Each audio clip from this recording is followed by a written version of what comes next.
गुजरात चुनाव में बीजेपी को रिकॉर्ड जीत दिलाने के लिए पीएम मोदी ने पूरी ताकत लगा दी है। पिछले 2 दिनों में उन्होंने 8 रैलियां की। आज पालनपुर में पीएम मोदी ने लोगों को कहा कि ये चुनाव आने वाले 25 सालों के लिए गुजरात का भविष्य तय करेगा। वहीं मोदासा में पीएम मोदी ने बिना नाम लिए आम आदमी पार्टी पर निशाना साधा और कहा कि हमें बिजली उत्पादन के बारे में सोचना चाहिए, न कि फ्री बिजली के बारे में। उधर आम आदमी पार्टी ने पीएम मोदी की लगातार हो रही रैलियों को लेकर निशाना साधा और कहा कि बीजेपी को हार का डर सता रहा है। राघव चड्ढा ने कहा कि जब से गुजरात में आम आदमी पार्टी और अरविंद केजरीवाल का आगमन हुआ है, तब से बीजेपी की नींद उड़ गई है। राजस्थान में अशोक गहलोत और सचिन पायलट के बीच का विवाद एक बार फिर जोर पकड़ रहा है। अशोक गहलोत के वार पर सचिन पायलट ने पलटवार किया। उन्होंने कहा कि वरिष्ठ नेता को ऐसी बातें शोभा नहीं देती हैं। वो पहले भी मुझे निकम्मा और नकारा बता चुके हैं। दरअसल अशोक गहलोत ने एक इंटरव्यू में सचिन पायलट को गद्दार बताया था और कहा था कि वो कभी राजस्थान के सीएम नहीं बन पाएंगे। गहलोत ने कहा था कि हाईकमान सचिन पायलट को मुख्यमंत्री नहीं बना सकता। गहलोत और पायलट के बीच जारी कलह को लेकर कांग्रेस ने आधिकारिक बयान जारी किया और कहा कि जल्द ही विवाद सुलझाने की कोशिश होगी ताकि पार्टी मजबूत हो। कांग्रेस की भारत जोड़ो यात्रा के 78वें दिन पहली बार राहुल गांधी को बहन प्रियंका गांधी का साथ मिला। प्रियंका के साथ उनके पति रॉबर्ट वाड्रा और बेटा रेहान भी यात्रा में शामिल हुए। उनके साथ ही राजस्थान के कांग्रेस नेता सचिन पायलट भी राहुल के कदम से कदम मिलाकर चलते नजर आए। मध्य प्रदेश में भारत जोड़ो यात्रा के दूसरे दिन राहुल गांधी ने आदिवासियों के सम्मान और अधिकारों का मसला उठाते हुए आरएसएस और बीजेपी पर हमले किए। राहुल ने आरोप भी लगाया कि बीजेपी के राज में मध्य प्रदेश में आदिवासियों पर अत्याचार हो रहे हैं। अमित शाह ने इतिहास को तोड़ने मरोड़ने और गलत तरीके से लिखे जाने का आरोप लगाया है। गृहमंत्री असम के योद्धा लचित बरफुकन की 400वीं जयंती समारोह कार्यक्रम को संबोधित कर रहे थे। उन्होंने कहा कि अब हमें अपने गौरवशाली इतिहास के बारे में लिखने से कौन रोक सकता है। कार्यक्रम में अमित शाह ने कहा कि मैं सभी विद्वानों और प्रोफेसरों से अपील करता हूं कि वो देश के किसी भी हिस्से में 150 से ज्यादा सालों तक शासन करने वाले 30 साम्राज्यों और 300 ऐसे महान व्यक्तियों के बारे में शोध, अध्ययन और लेखन करें जिन्होंने देश की आजादी के लिए लड़ाई लड़ी और बलिदान दिया। सुप्रीम कोर्ट की संविधान पीठ ने लंबी बहस के बाद मुख्य चुनाव आयुक्त और चुनाव आयुक्त से जुड़े मामले पर फैसला सुरक्षित रख लिया है। इससे पहले केंद्र सरकार ने चुनाव आयुक्त अरुण गोयल की नियुक्ति की ओरिजिनल फाइल सुप्रीम कोर्ट को सौंपी। फाइल देखने के बाद सुप्रीम कोर्ट ने केंद्र से कहा, चुनाव आयुक्त के अपॉइंटमेंट की फाइल बिजली की तेजी से क्लियर की गई। ये कैसा मूल्यांकन है? सवाल उनकी योग्यता पर नहीं है, हम अपॉइंटमेंट प्रोसेस पर सवाल उठा रहे हैं। दरअसल 1985 बैच के आईएएस अरुण गोयल को 31 दिसंबर को रिटायर होना था। 18 नवंबर को उन्होंने वीआरएस ले लिया और 19 नवंबर को उन्हें चुनाव आयुक्त नियुक्त कर दिया गया। नियुक्ति के खिलाफ प्रशांत भूषण ने कोर्ट में याचिका दायर कर दी। आज ब्लैक एंड व्हाइट में हम सबसे पहले उन लोगों को कड़ा जवाब देंगे जो हमारे देश की सेना का अपमान करने में अपनी शान समझते हैं। और आगे बढ़ने से पहले मैं आपको बताना चाहता हूं कि काश आज हमें इस खबर से अपने शो की शुरुआत ना करनी पड़ती, लेकिन करनी पड़ रही है क्योंकि ब्लैक एंड व्हाइट में हम जो खबरें आपके लिए लेकर आते हैं उनका एक मकसद होता है। बॉलीवुड की एक अभिनेत्री हैं जिनका नाम है ऋचा चड्ढा। ऋचा चड्ढा ऐसी कोई अभिनेत्री नहीं है जिनको लेकर एक राष्ट्रीय चैनल पर इतने बड़े कार्यक्रम की शुरुआत की जा सके। यह बात बिल्कुल सही है। 2 विचार थे हमारे दिमाग में। एक कि ऋचा चड्ढा जिस तरह की अभिनेत्री हैं उन्हें पूरी तरह इग्नोर कर दिया जाए, उनके बारे में बात ही ना की जाए। दूसरा, इस मुद्दे को लेकर देश के सामने जाया जाए ताकि आगे से ऐसा ना हो। और हमने ये सोचा कि आज हम ऋचा चड्ढा जैसे ऐसे तमाम लोगों को एक करारा जवाब देंगे। ऋचा चड्ढा ने अपने ट्वीट में भारतीय सेना पर गलवान को लेकर एक ऐसा व्यंग किया है जिससे पाकिस्तान बहुत खुश है, लेकिन हमारे ही देश के वो शहीद जिनका उन्होंने अपमान किया है, उन शहीदों के परिवार आज बहुत दुखी हैं। आज हम आपको यह बताएंगे कि जिस बॉलीवुड को भारत की सॉफ्ट पावर बनना था, वो बॉलीवुड कैसे भारत विरोधी ताकतों का एक केंद्र बनकर रह गया है और आज बॉलीवुड हॉलीवुड से क्या सीख सकता है। लेकिन उससे पहले आपको यह जानना चाहिए कि ऋचा चड्ढा ने आखिर गलवान का जिक्र क्यों किया, उनकी मंशा क्या थी, वो क्या कहना चाहती है, किस चीज को लेकर वो मजाक उड़ा रही है। भारतीय सेना की उत्तरी कमांड के commanding in chief lieutenant general Upendra Dwivedi ने 22 नवंबर को पीओके यानी पाकिस्तान प्रशासित कश्मीर को लेकर एक बयान दिया था, जिसमें उन्होंने कहा था अगर भारत सरकार आदेश देती है तो भारतीय सेना पाकिस्तान से पीओके को वापस लेने के लिए बिल्कुल तैयार है। पहले आपको यह बयान सुनना चाहिए, क्योंकि यह वो बयान था जिसे सुनकर हर भारतीय का सीना गर्व से चौड़ा हो जाएगा। Raksha Mantri gave the statement about the POJK.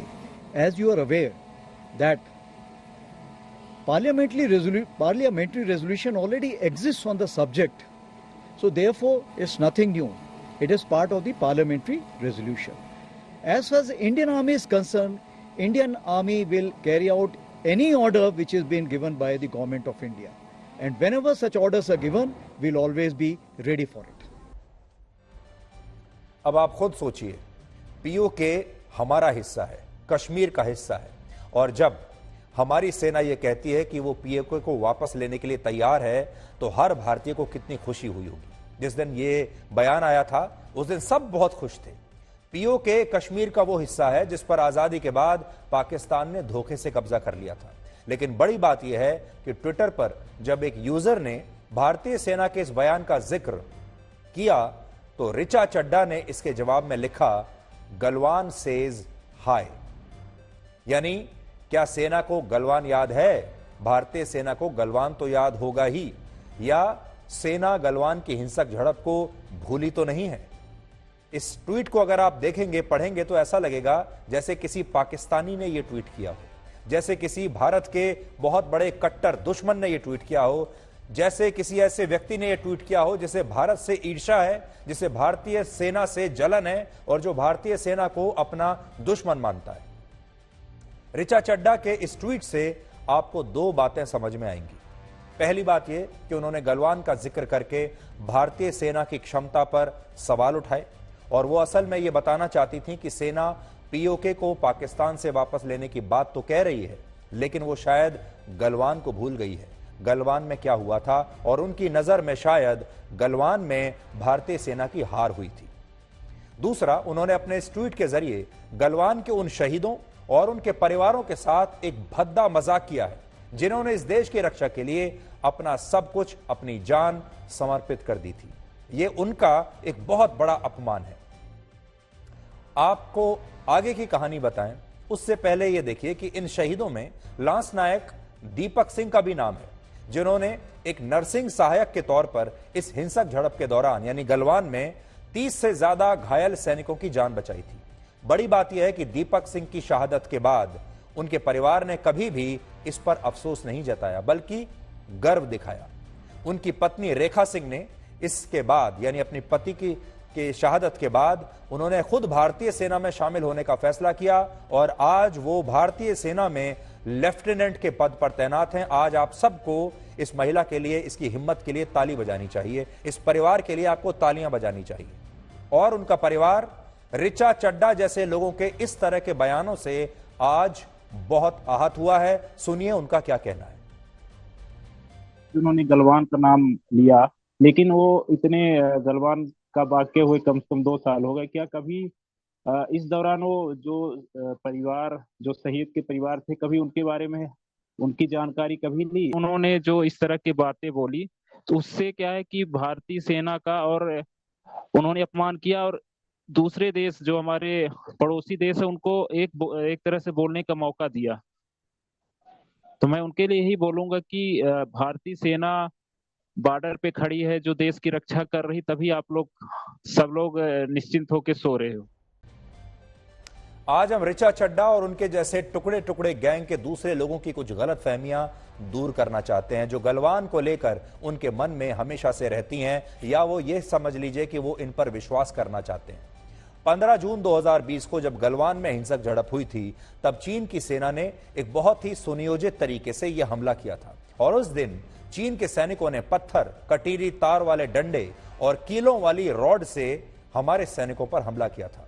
लेकिन भारतीय सेना ने इस हमले का जवाब बहुत साहस और बहादुरी से दिया था। इस हमले में भारत के 20 जवान शहीद हुए थे, लेकिन दूसरी तरफ चीन के भी 40 से ज्यादा सैनिक मारे गए थे।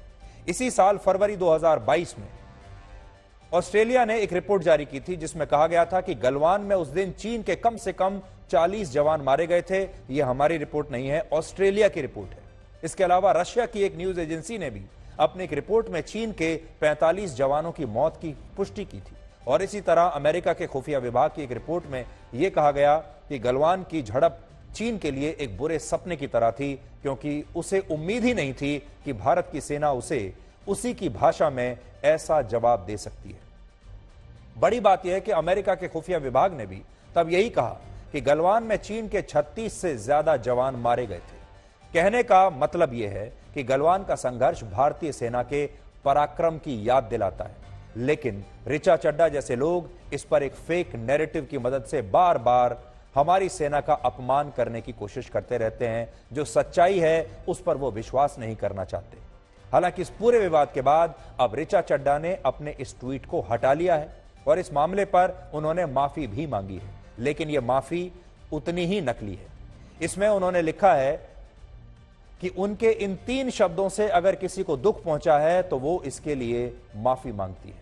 और इसी माफीनामे में वो ये भी लिखती हैं कि उनके नाना भारतीय सेना में लेफ्टिनेंट कर्नल थे और भारत और चीन के युद्ध के दौरान उनके पैर में गोली लगी थी और उनके मामा भी एक पैराट्रूपर रह चुके हैं और ये उनके खून में है, ऐसा उन्होंने कहा है। और मैं आपको आज उस माफीनामे की कॉपी लेकर आया हूं। हालांकि ये माफीनामा भी ऐसा ही है जैसी उनकी फिल्मों में एक्टिंग होती है। और उसके बाद उन्होंने अपना पूरा परिवार याद आ गया कि उनके मामा भी फौज में थे, उनके नाना भी फौज में थे, उनके बाकी के लोग भी फौज में थे, और वो कहती हैं कि ये सब तो मेरे खून में है। और कह रही हैं कि a whole family is affected when their son is martyred और even injured while saving the nation which is made up of people like us and I personally know how it feels. उन्होंने जो tweet किया उससे उन्होंने हमारे देश के शहीदों का, हमारे देश के सैनिकों का और उनके परिवारों का घोर अपमान किया। लेकिन इस माफी नामे के बाद मैं ये कहूंगा कि इस माफी से उन्होंने उस अपमान को और ज्यादा बढ़ा दिया। यह माफीनामा वैसा है जैसे पहले आपने किसी को घाव दिया और फिर उस पर नमक लगा दिया। यह उनके एक अभिनय के जैसा ही माफीनामा है। पहले ऋचा चड्ढा सेना का अपमान करती हैं, फिर जब इसके लिए उनकी आलोचना होने लगती है तो अचानक से उन्हें याद आ जाता है कि उनके नाना और मामा भी सेना में थे। ऋचा चड्ढा का यह माफीनामा आज मेरे साथ है, जो मैंने आपको अभी पढ़कर बताया भी है। और ऋचा चड्ढा ने अपने उस ट्वीट को तो डिलीट कर ही दिया है।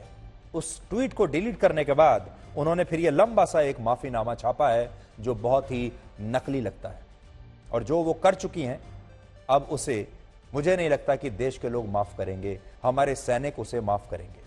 आपको याद होगा कल ही पाकिस्तान के सेना प्रमुख जनरल कमर जावेद बाजवा ने अपने फेयरवेल स्पीच में भारत के लोगों की तारीफ की थी और कहा था कि हमारे देश में लोग अपनी सेना पर कभी सवाल नहीं उठाते। लेकिन जनरल बाजवा को इस बात की बड़ी शिकायत थी कि पाकिस्तान में लोग पाकिस्तान की सेना की आलोचना करते रहते हैं खुलेआम।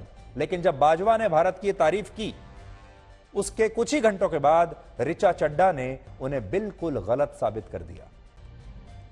जनरल बिपिन रावत ने एक बार कहा था भारत 2 नहीं बल्कि 2.5 फ्रंट्स पर लड़ रहा है। एक फ्रंट है पाकिस्तान, दूसरा फ्रंट है चीन और आधा फ्रंट है हमारे ही देश में रहने वाले ऋचा चड्ढा जैसे कुछ लोग। और इस बयान से यह बात आज पूरी तरह से साबित हो गई। यहां 2 और बातें समझने वाली है। पहली बात यह कि हमारे देश में एक खास वर्ग ऐसा है जो भारत की सेना, यहां की संवैधानिक व्यवस्था और दूसरी संस्थाओं को उसी राजनीतिक चश्मे से देखना चाहता है जो राजनीतिक विचारधारा उसे सूट करती है। और ऋचा चड्ढा ने भी यही किया। यानी मोदी विरोध के चक्कर में इन लोगों ने भारतीय सेना और देश का विरोध करना शुरू कर दिया।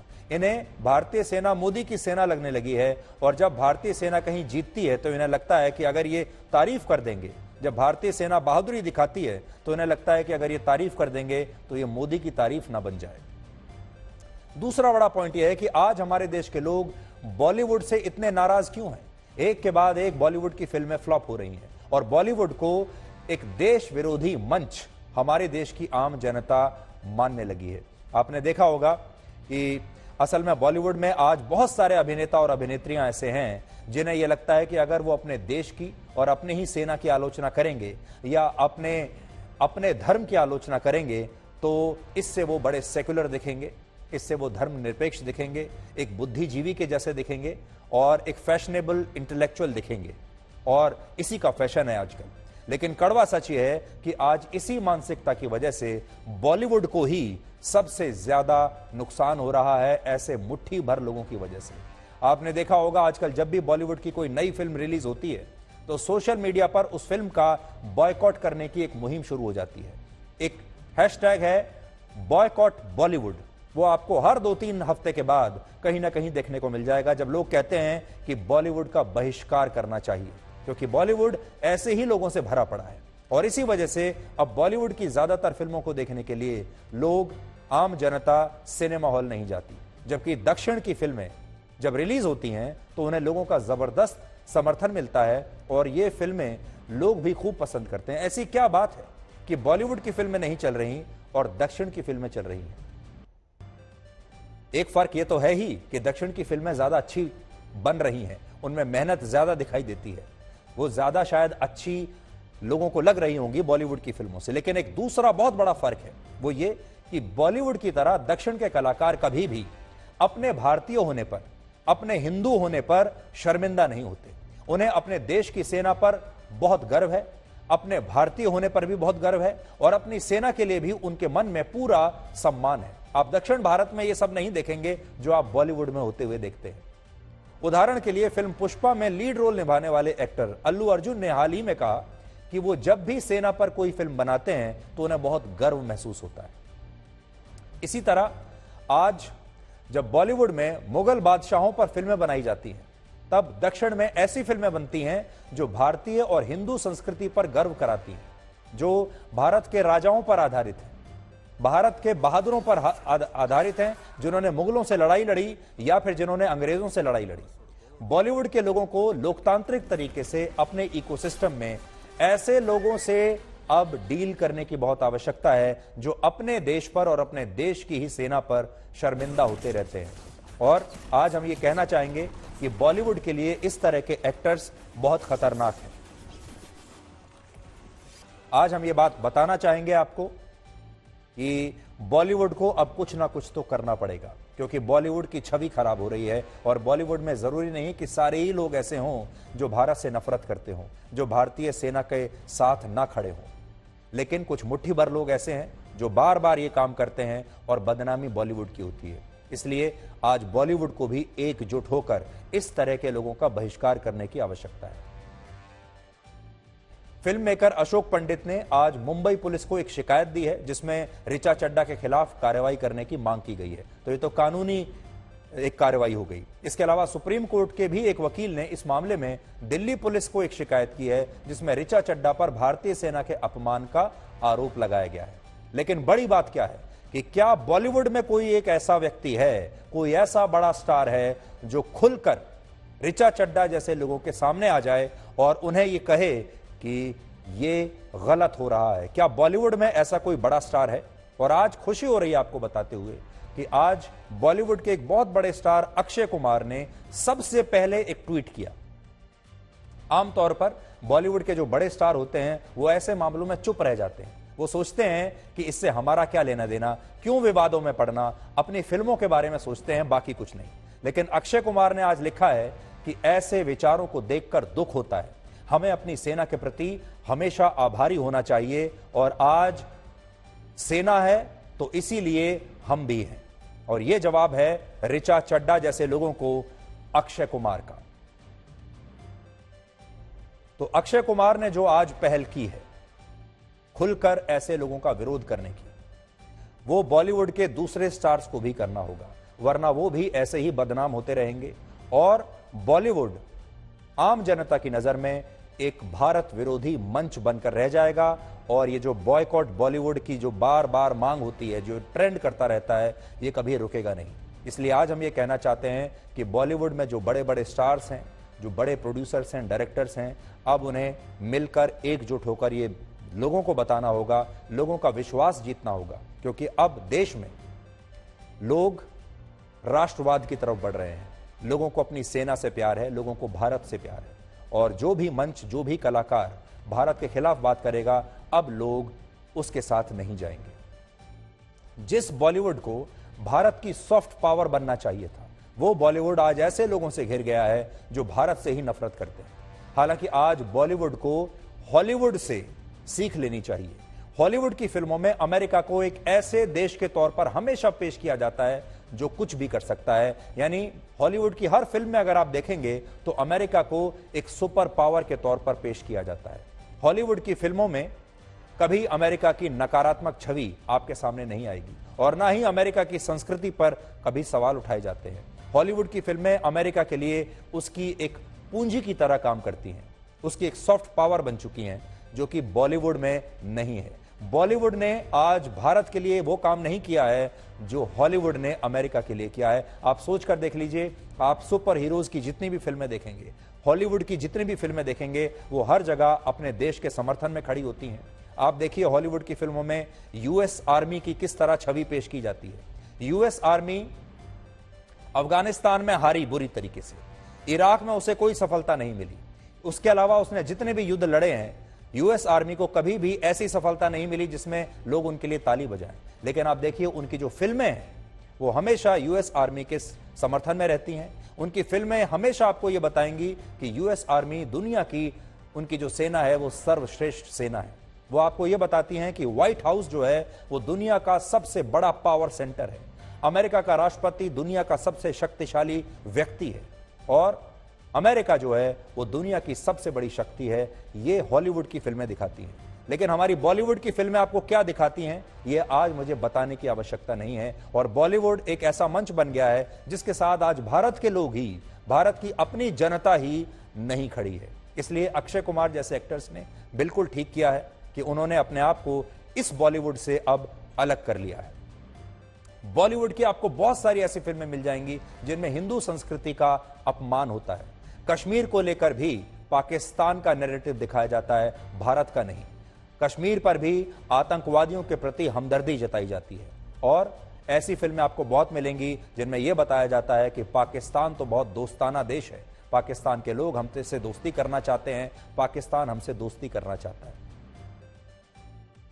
अब आप ये देखिए कि जब हमारे ही देश के कुछ लोग अपनी सेना पर सवाल उठाते हैं तो इसका असर क्या होता है। लेफ्टिनेंट जनरल उपेंद्र द्विवेदी ने पीओके को लेकर जो बयान दिया, उस पर ऋचा चड्ढा के ट्वीट के बाद अब पाकिस्तान की सेना भी एक्टिव हो गई है। इस पर पाकिस्तान की सेना के प्रवक्ता ने आज ट्वीट किया है और कहा है कि भारतीय सेना की तरफ से इस तरह के बयान इसलिए दिए जा रहे हैं ताकि कश्मीर में होने वाले मानवाधिकारों के उल्लंघन के मुद्दे को दबाया जा सके। और पाकिस्तान की सेना अब यह बात कह रही है कि भारत की सेना राजनीतिक विचारों से प्रभावित है और शांति की पक्षधर नहीं है, लेकिन पाकिस्तान की सेना अपने हितों की रक्षा करना जानती है। यानी पाकिस्तान की सेना ने जब यह देखा कि भारत की ही एक एक्ट्रेस अपने ही देश की सेना पर सवाल उठा रही है तो उसने भी भारत के खिलाफ दुष्प्रचार करना शुरू कर दिया और इसे ही 2.5 फ्रंट वॉर कहते हैं, जिसमें पाकिस्तान के साथ भी हमें लड़ना है और अपने देश में बैठे लोगों के साथ भी हमें लड़ना है। पीओके को लेकर लेफ्टिनेंट जनरल उपेंद्र द्विवेदी ने जो बात कही, वो बयान असल में रक्षा मंत्री राजनाथ सिंह के उस बयान के जवाब में था जिसमें रक्षा मंत्री ने कहा था कि पूरे जम्मू कश्मीर का विकास उस समय होगा जब यह विकास पीओके के गिलगित और बाल्टिस्तान तक पहुंचेगा। और इस दौरान उन्होंने भारत की संसद में पास हुए उस प्रस्ताव का जिक्र किया था जो ये कहता है कि पीओके भारत का हिस्सा है और पाकिस्तान को एक दिन इसे हमें लौटाना ही होगा। केवल पाक ऑक्युपाइड कश्मीर में रहने वाले लोगों को ही नहीं सालता है, बल्कि पाक ऑक्युपाइड कश्मीर की जनता का दर्द हमें भी सालता है कि अभी तो हमने इस इलाके के डेवलपमेंट का आगाज भर किया है, अभी तो हमने उत्तर दिशा की ओर चलना प्रारंभ कर दिया है। हमारी यात्रा तो तब पूरी होगी जब हम 22 फरवरी 1949 को भारतीय संसद में सर्वसम्मत पारित हुए प्रस्ताव को अमल में लाएंगे और उसके अनुरूप हम अपने बाकी बचे हिस्से जैसे गिलगित और बाल्टिस्तान तक पहुंचेंगे।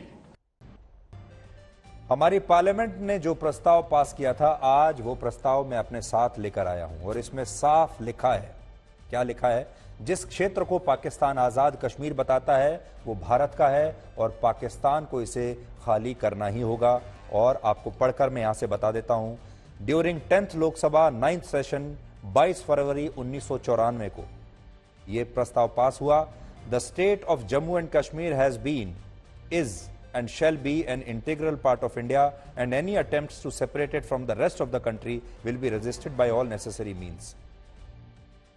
और Pakistan must vacate the areas of the Indian state of Jammu and Kashmir which they have occupied through aggression. ये इसमें साफ साफ लिखा हुआ है और ये जो प्रस्ताव है इसे भारत की संसद ने पास किया है। ऋचा चड्ढा जैसे लोग या तो अखबार नहीं पढ़ते, उनके पास जानकारी नहीं है, खबरें नहीं देखते और उन्हें शायद इसके बारे में या तो पता ही नहीं है, इतने इग्नोरेंट हैं, कम पढ़े लिखे हैं। दूसरा यह हो सकता है कि उन्हें पता भी हो लेकिन वो ऐसी बातों पर विश्वास नहीं करते। भारत के लोकतंत्र पर उन्हें विश्वास नहीं है, भारत की संसद पर उन्हें विश्वास नहीं है। लेकिन ऐसे लोगों को आज हम ये रेजोल्यूशन बताना चाहते हैं कि ये रेजोल्यूशन किसी एक पार्टी का नहीं है, ये रेजोल्यूशन भारत की संसद का है और जब से ये रेजोल्यूशन पास हुआ है तब से लेकर अब तक न जाने कितनी सरकारें आई और चली गई, लेकिन किसी ने भी इस प्रस्ताव पर काम नहीं किया। और आज जब पहली बार कोई सरकार गंभीरता से इस प्रस्ताव पर अमल करना चाहती है और पाकिस्तान ऑक्यूपाइड कश्मीर को वापस अपने देश में लाना चाहती है, तो हमारे ही देश के कुछ लोग आप देखिए कैसे रास्ते का रोड़ा बनकर हमारे सामने आकर खड़े हो गए और पाकिस्तान की मदद कर रहे हैं, चीन की मदद कर रहे हैं।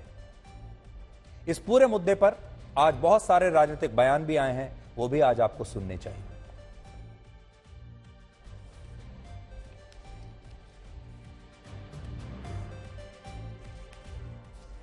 केवल पाक ऑक्युपाइड कश्मीर में रहने वाले लोगों को ही नहीं सालता है, बल्कि पाक ऑक्युपाइड कश्मीर की जनता का दर्द हमें भी सालता है कि अभी तो हमने इस इलाके के डेवलपमेंट का, चाइना को जिस तरह का दर्द भारत के सैनिकों ने दिखाया था, वीरता का प्रतीक बने थे, पूरे दुनिया में प्रशंसा हुई थी।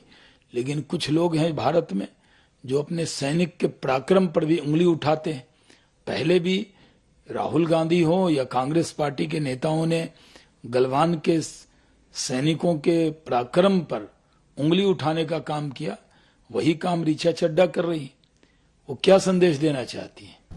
भारतीय सेना के शौर्य और क्षमता के ऊपर किसी भी व्यक्ति के मन में कोई संदेह नहीं होना चाहिए। बहुत दुर्भाग्य की बात है कि ऐसे किसी भी व्यक्ति को, चाहे समाज के किसी भी क्षेत्र में कार्य कर रहा हो, इस तरह की टिप्पणी से बचना चाहिए। बॉम्बे की पुलिस से कहना चाहता हूं, मुंबई पुलिस से तुरंत इस ऋचा चड्ढा के खिलाफ कार्रवाई करें, एप्रोप्रिएट धाराओं में मुकदमा दर्ज करें, ताकि ऐसे लोग जो भारत का अपमान करना, भारत की सेना का अपमान करना एंजॉय करते हैं और अपनी शौहरत को बढ़ाने के लिए हमारी भारतीय सेना को नीचे लाने की कोशिश करते हैं, इनको मुंह तोड़ जवाब दिया जा सके, ऐसी जिंदगी में दोबारा कोशिश ना कर सके। अब हम उस खबर का विश्लेषण करेंगे जिस पर आज दिन भर बहस होती रही। ये एक और बड़ी अहम खबर है। आज दिल्ली की जामा मस्जिद के बाहर एक नोटिस लगा दिया गया जिस पर लिखा था कि इस मस्जिद में लड़की या लड़कियों को अकेले आने पर प्रवेश नहीं मिलेगा। यानी अगर कोई लड़की अपने परिवार के बिना, अपने पति के बिना इस मस्जिद में प्रवेश करती है तो उसे इसकी इजाजत नहीं मिलेगी और लड़कियां सिर्फ एक ग्रुप में ही इस मस्जिद में प्रवेश कर सकती हैं। यह फैसला जामा मस्जिद की प्रबंधन कमेटी और मस्जिद के शाही इमाम द्वारा लिया गया था, जिस पर बाद में बड़ा विवाद हुआ और ऐसी उसके बाद दिल्ली के उपराज्यपाल की अपील के बाद शाही इमाम बुखारी ने अब इस फैसले को वापस ले लिया है। यानी यह फैसला अब तो वापस हो गया। बहुत विवाद हुआ, लेकिन बड़ा सवाल अब भी यही है कि आखिर यह फैसला लागू कैसे हुआ और उन्होंने ऐसा सोचा भी कैसे। सिर्फ लड़कियों के ही मस्जिद में अकेले जाने पर प्रतिबंध क्यों लगाया गया, वो भी आज के जमाने में।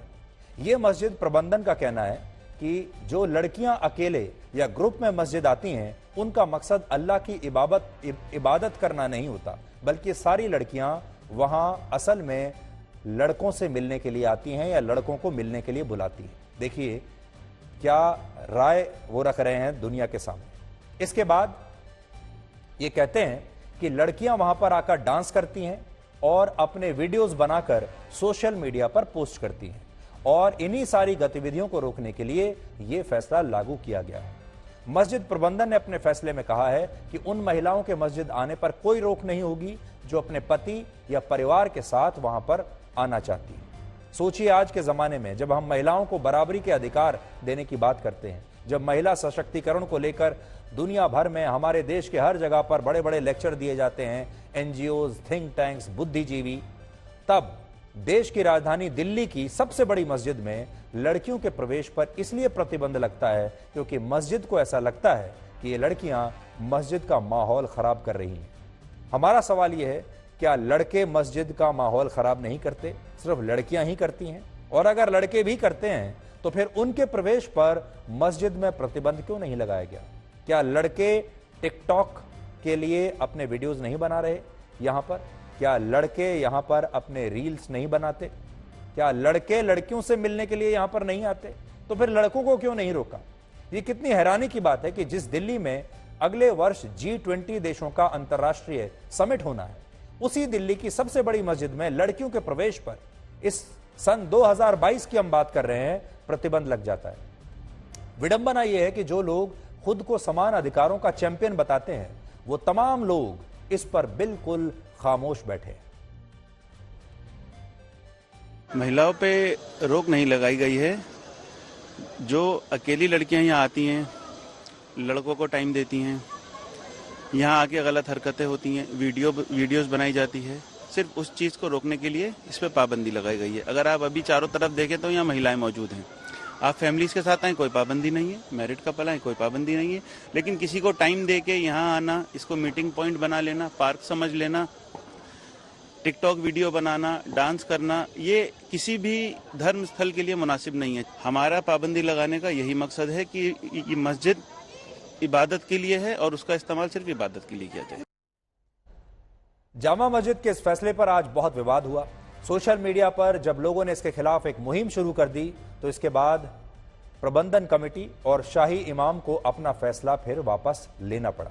इस मामले में दिल्ली के उपराज्यपाल वी सक्सेना ने भी इमाम बुखारी से खुद बात की और इस फैसले को वापस लेने के लिए उन्हें तैयार किया। हालांकि इमाम बुखारी का अब भी ये कहना है कि उनके द्वारा यह फैसला रद्द जरूर किया जा रहा है, लेकिन मस्जिद की पवित्रता को अगर कोई ठेस पहुंचती है तो इस फैसले को बरकरार रखेंगे और वो इसे लागू करने पर फिर से विचार करेंगे। वैसे तो हमारे देश में संविधान की बात बहुत होती है और इसे अक्सर खतरे में भी बताया जाता है, लेकिन जब इसी संविधान के खिलाफ जाकर एक मस्जिद द्वारा एक ऐसा दकियानूसी कानून या फैसला ले लिया जाता है तो उस पर हमारे देश में सन्नाटा छा जाता है। आज हम पूछना चाहते हैं तमाम लोगों से, आज आपको संविधान खतरे में नजर नहीं आ रहा? क्या हमारे देश के संविधान में यह नहीं लिखा कि लड़के और लड़की को बराबर अधिकार मिलेंगे? और तब कोई लड़कियों की धार्मिक आजादी के अधिकार की बात अब क्यों नहीं कर रहा? एक बड़ा विरोधाभास यह भी है कि जब हमारे देश की मुस्लिम छात्राएं स्कूल कॉलेजों में हिजाब पहनने की जिद करती हैं तो यही मौलाना और मुस्लिम धर्मगुरु उन्हें बहादुर बताते हैं, कहते हैं वो इस्लाम की असली रक्षक है। लेकिन जब यही लड़कियां अकेले मस्जिद जाती हैं, वहां पर अपना वीडियो बनाती हैं, तो उनके प्रवेश पर यही लोग प्रतिबंध लगा देते हैं, ये कहते हुए कि ऐसी लड़कियों का चरित्र ठीक नहीं है और वो मस्जिद की पवित्रता को भंग कर रही है।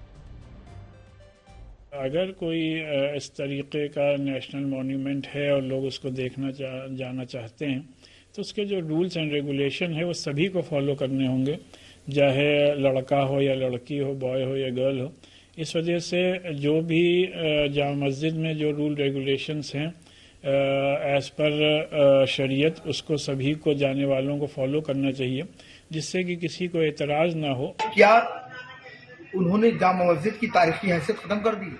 वो तारीखी जगह है, हिस्टोरिकल प्लेस है, वहाँ महिलाओं के जत्थे भी आएंगे और देखने आते हैं, तो वहाँ पर इस तरह का कानून बनाना बिल्कुल गलत है। दरअसल वो वहाँ पर अकेला आदमी भी आएगा, साथ में भी आएगा, समूह में भी आएगा, और वो तारीखी जगह है और तारीखी जगह को देखने से कोई नहीं रोक सकता।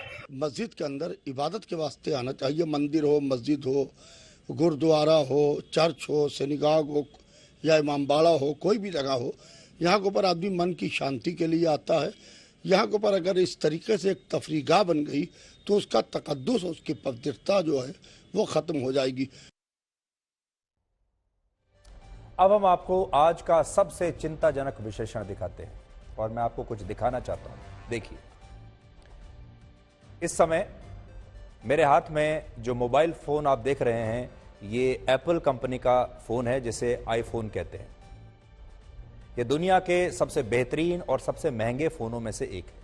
आप में से बहुत सारे लोगों के पास शायद एप्पल का मोबाइल फोन यानी आईफोन जरूर होगा, और बहुत सारे लोग ऐसे भी होंगे जो इस आईफोन को खरीदने की इच्छा रखते होंगे कि काश मेरे पास ये फोन एक दिन आ जाए, क्योंकि जब भी आप इस आईफोन को देखते हैं तो आपको इसकी चमक दमक, इसके बेहतरीन फीचर्स, इसकी सुविधाएं सब दिखाई देता है, इसकी चकाचौंध आपको दिखाई देती है। इसका नाम, इसका ब्रांड वैल्यू जो है कि मेरे पास आईफोन है, ये आपको दिखाई देता है, और हर कोई चाहेगा कि वो गर्व से कहे कि मेरे पास भी आईफोन है।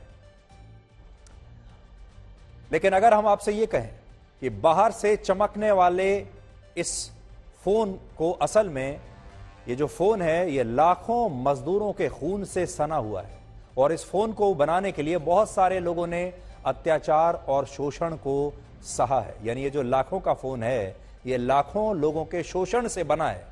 तब भी क्या आप इस फोन को खरीदना चाहेंगे?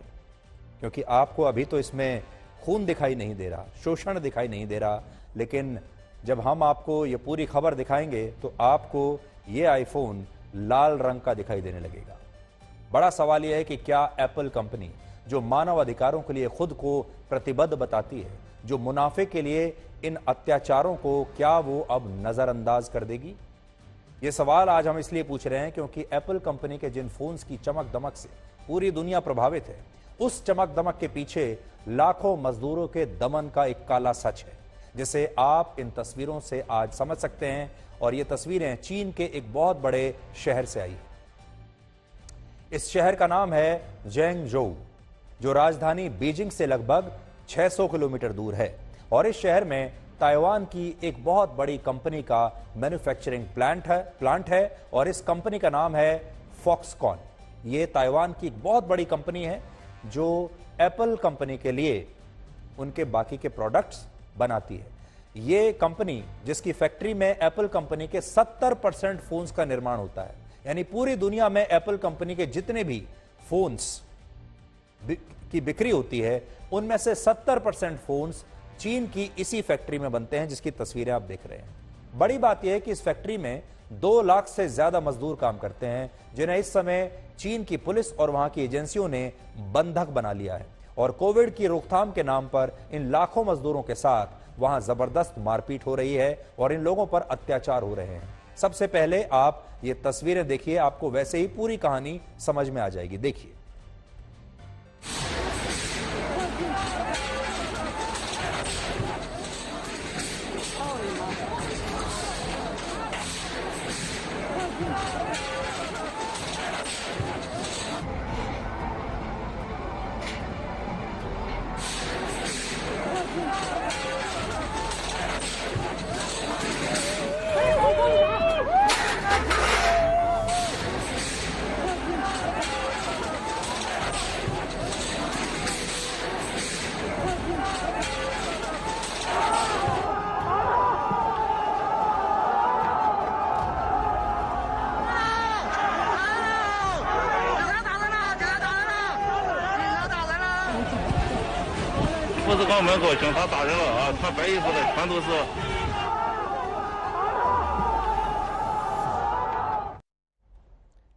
आप अक्सर पश्चिमी देशों और वहां की इन बड़ी बड़ी कंपनियों को मानव अधिकारों की बड़ी बड़ी बातें करते हुए देखते होंगे, लेकिन फिलहाल कड़वा सच यह है कि इन देशों के लिए और इनकी इन बड़ी कंपनियों के लिए सिर्फ मुनाफा मायने रखता है, ना कि इन मजदूरों के मानव अधिकार। आप खुद सोचिए, चीन की इस फैक्ट्री में बंद या कैद ये लाखों मजदूर आखिर क्या चाहते हैं? इनका सिर्फ ये कहना है कि इन्हें बंधक बनाकर जिस तरह से इस फैक्ट्री में काम करवाया जा रहा है और इन पर कोविड के नाम पर जो अत्याचार हो रहे हैं वो नहीं होने चाहिए। ये लोग वापस अपने घर जाना चाहते हैं, यहाँ काम नहीं करना चाहते, और इन लोगों ने आज तक इस फैक्ट्री में जो भी काम किया है वो उस मेहनत का पैसा मांग रहे हैं, लेकिन इन्हें वहां पर बुरी तरह से पीटा जा रहा है। हैरानी की बात यह है कि जब इन मजदूरों के मानव अधिकारों का खुलेआम उल्लंघन हो रहा है तो इस पर एप्पल कंपनी पूरी तरह से चुप है। आज सवाल यह है कि अगर एप्पल वाकई में मानव अधिकारों को लेकर प्रतिबद्ध है, एप्पल और दूसरी कंपनियां जो बड़ी बड़ी बातें करती हैं कि हमारे यहाँ ऐसे कानून हैं, हम किसी भी ऐसे मुद्दे पर कॉम्प्रोमाइज नहीं करते, तो वो क्या आज ये ऐलान करेंगे कि अब वो चीन की इस तरह की फैक्ट्रीज में अपने सामान का निर्माण नहीं करेंगी। और वो ताइवान की इस कंपनी को ये क्यों नहीं कह रही हैं कि वो इन मजदूरों को कैद करके उन्हें बंधुआ मजदूरों की तरह रखकर उन पर अत्याचार नहीं कर सकती। इस मामले में फॉक्सकॉन कंपनी की तरफ से भी एक बयान आया है जिसमें मजदूरों के साथ हुई मारपीट और उनकी तनख्वाह समय पर नहीं देने के लिए इस कंपनी ने माफी मांगी है। हालांकि इस कंपनी का कहना है कि ऐसा सिर्फ टेक्निकल एरर की वजह से हुआ और इसके अलावा इस कंपनी ने अब यह भी कहा है कि वो उन तमाम मजदूरों को 1 लाख रुपए से ज्यादा का बोनस देने के लिए तैयार है जो काम छोड़कर अपने घर वापस जाना चाहते हैं और बुरी तरह से डरे हुए हैं। एप्पल के तमाम फोन्स पूरी दुनिया में प्राइवेसी के लिहाज से सबसे सुरक्षित माने जाते हैं। एप्पल खुद कहता है कि हमारे फोन खरीदिए क्योंकि इसमें आपकी प्राइवेसी सुरक्षित है। दुर्भाग्य देखिए कि जो मजदूर इन फोन्स का निर्माण करते हैं वो जब अपनी प्राइवेसी की बात करते हैं और कहते हैं कि उन्हें बंधक बनाकर उनसे जबरदस्ती काम नहीं कराया जा सकता, उन्हें घर जाना है, तो उनके साथ मारपीट होती है। एक कड़वा सच ये भी है कि पश्चिमी देशों की तमाम बड़ी कंपनियां कभी भी अपने प्रोडक्ट्स का निर्माण अपने देश में नहीं करती, बल्कि वो इसके लिए ऐसे देशों को चुनती हैं जहां बेहद गरीबी है और जहां मजदूर कम से कम तनख्वाह में, कम से कम पैसे में काम करने के लिए तैयार हो जाते हैं, और ऐसे देशों को चुनती है जहां पर मजदूरों का शोषण हो सके। यानी एक तरह से कंपनियां गरीब देशों को अपना डंपिंग ग्राउंड समझती हैं और ऐसा 2 वजहों से किया जाता है।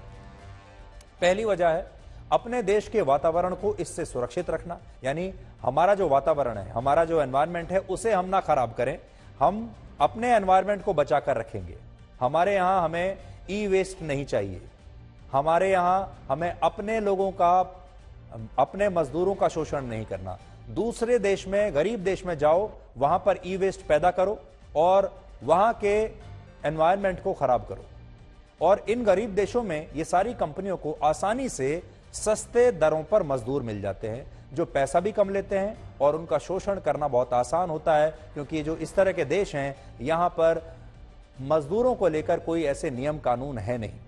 उदाहरण के लिए आज आईफोन की डिजाइनिंग का काम अमेरिका के कैलिफोर्निया में होता है, लेकिन असेंबलिंग और मैन्युफैक्चरिंग का काम चीन में होता है, क्योंकि यहां मजदूर सस्ते हैं और फैक्ट्री लगाने से ई वेस्ट की वजह से पर्यावरण को जो नुकसान होता है वो भी ये कंपनियां अपने देश में नहीं होने देना चाहती। बड़ी बात यह है कि इनके अपने देश के कानून इतने सख्त हैं कि वो इन्हें इस बात की इजाजत भी नहीं देंगे।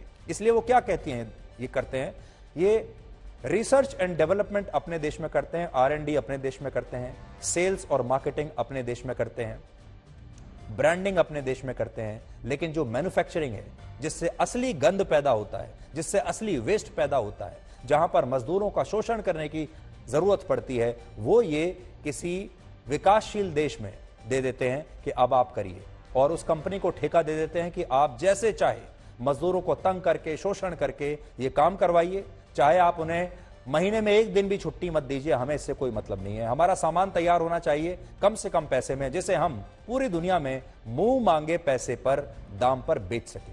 इसी वजह से ज्यादातर बड़ी कंपनियां दूसरे गरीब देशों में ही अपनी फैक्ट्रियां लगाती हैं। यानी मुनाफा तो इन कंपनियों को चाहिए, लेकिन जब बात मजदूरों के शोषण और प्रदूषण की हो तो ये कंपनियां ऐसे देशों को चुनती हैं जो गरीब हैं और जहां मजदूरों का शोषण करना बहुत आसान होता है। आज पाकिस्तान के नए सेना प्रमुख के नाम का भी ऐलान हो गया है, क्योंकि अपने पड़ोस की बात है तो आपको जानना चाहिए।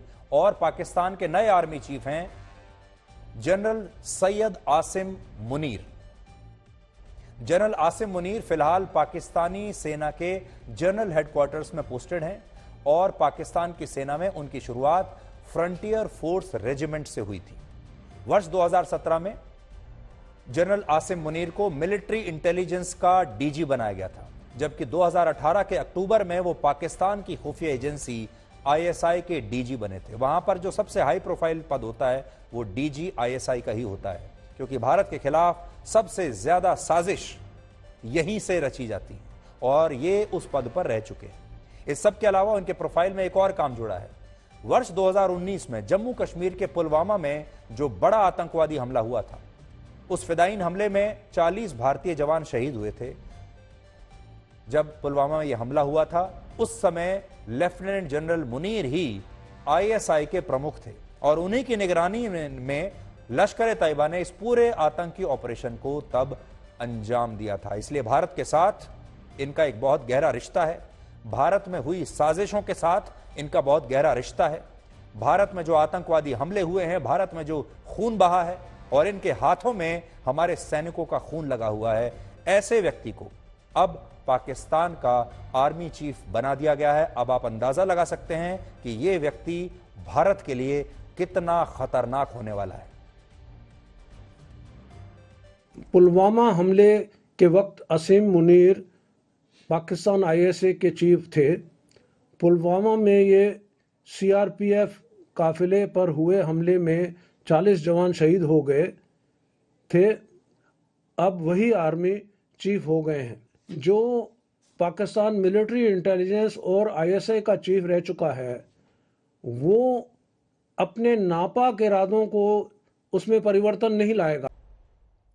और अब आखिर में आज का इतिहास। वर्ष 1859 में आज ही के दिन ब्रिटिश वैज्ञानिक चार्ल्स डार्विन ने थ्योरी ऑफ एवोल्यूशन यानी किसी भी जीव के विकसित होने की पूरी प्रक्रिया के बारे में अपना शोध दुनिया के सामने रखा था और इसका शीर्षक था on the origin of species.